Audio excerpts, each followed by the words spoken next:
بہتر آئینے پر ایک صورت ہو گئے. آئے تھے کعبے میں اور مسجد سے رخصت ہو گئے.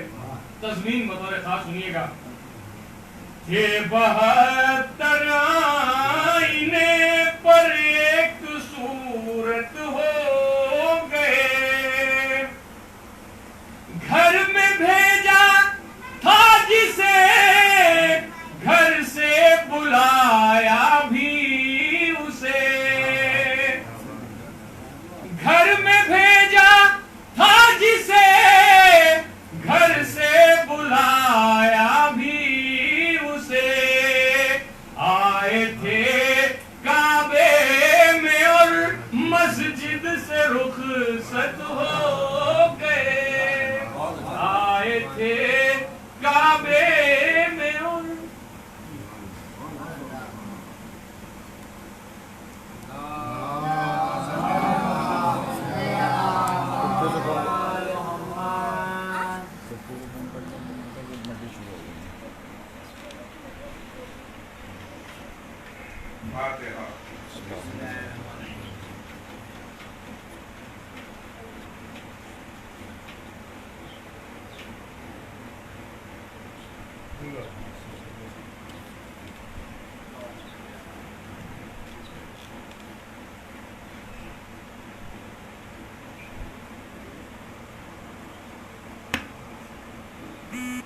لا حول ولا قوة إلا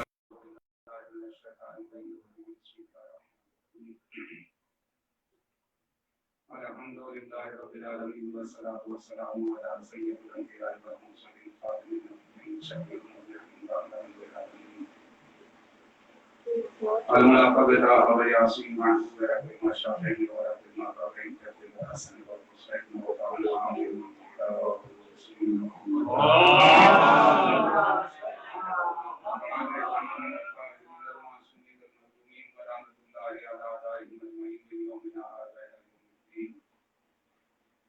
أما بعد فقال الله تبارك وتعالى وقوله الحق وهو أصدق الصادقين. بسم الله الرحمن الرحيم. الرحمن علم القرآن خلق الإنسان علمه البيان. اللهم صل على محترم سامعین کرام، دوستان عزیز، جیسا کہ آپ حضرات کو علم ہے، یہ مجالس مولا کائنات علی القاری کا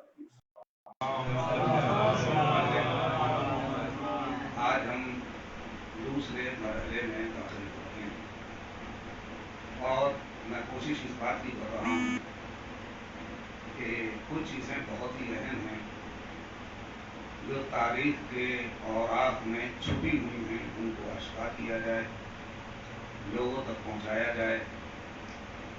اور جیسا کہ ابھی ہمارے جناب صاحب نے شعر کے اندر اشارہ کیا، علی کی زندگی کا آغاز خانہ کعبہ سے ہوتا ہے اور اختتام مسجد. آمد ہے خانہ خدا، جانا ہے خانہ خدا. ایسے کائنات کے اندر اور کوئی دوسرا شخص نظر نہیں آتا کہ جس کی زندگی کا آغاز بھی خانہ خدا سے ہوا ہو اور جانا بھی خانہ خدا سے. بات آپ کی خدمت میں یہاں تک پہنچی کہ جب مولا علی رسول اسلام کے ہاتھوں پر آئے تو چاروں آسمانی صحیفوں کی تلاوت کی اور رسول اسلام نے پلٹ کے کہا کہ علی تم نے ایسے پڑھا جیسے میں پڑھتا ہوں. پڑھا اس کے سامنے جاتا ہے جو پڑھا ہوا ہو، کسی جاہل کے سامنے نہیں پڑھا جاتا ہے. بھائی اگر میں کسی کے سامنے کچھ پڑھنے لگوں تو مجھے اس بات کا علم ہوگا کہ یہ بھی پڑھا ہوا ہے، جاہل کو میں نہیں سناؤں گا. علی کا پڑھنا اس بات کی دلیل ہے کہ نہج البلاغہ کا نبی بھی پڑھتے آیا تھا. صلوات پڑھنے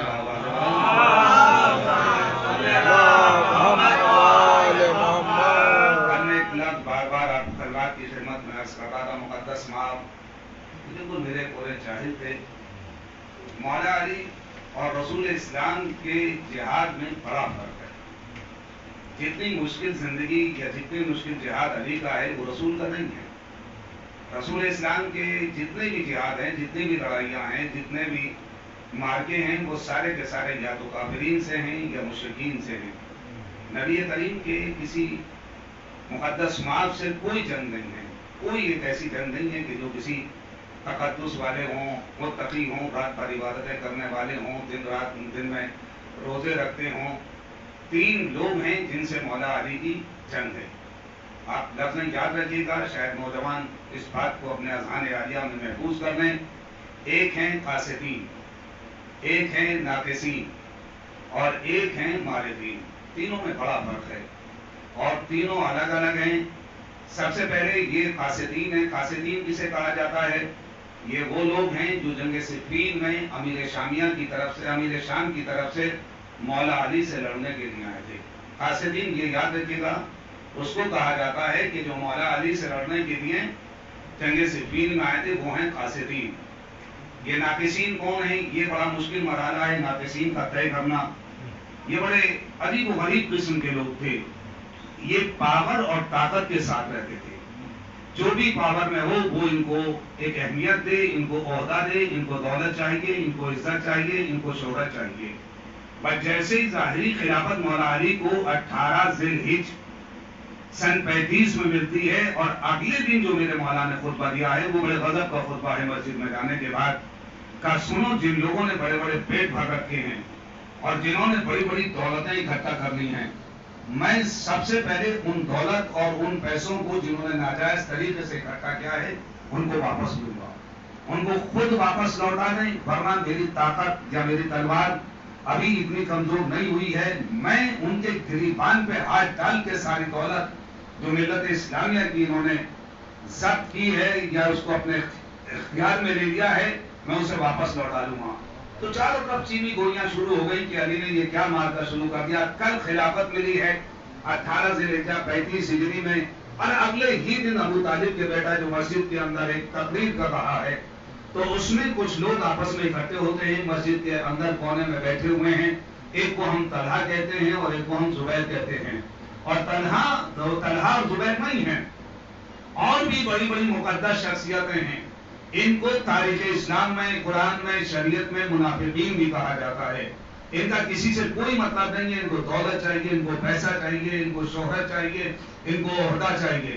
یہ عبداللہ ابن عباس کے پاس آتے ہیں اور آنے کے بعد کہتے ہیں کہ چلو، اور چلنے کے بعد علی سے کہتے ہیں کہ پچھلی 3 خلافتوں میں جو ہو چکا آپ ان کو چھوڑیے، ان کے اوپر کوئی بحث نہیں کیجیے. اب آج سے آپ کو خلافت ملی ہے تو آپ آج سے آغاز کیجیے، ہماری نسلیں قربان ہو جائیں.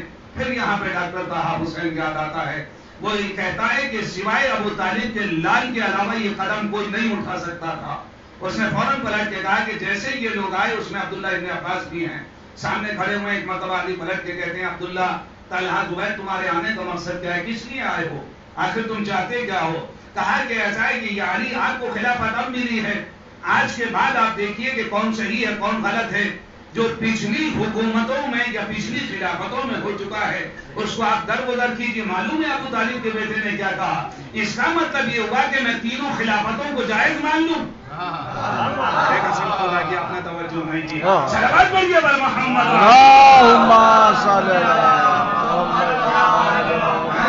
آپ یہ چاہتے ہیں کہ میں تینوں خلافتوں کو صحیح مان لوں، جائز مان لوں.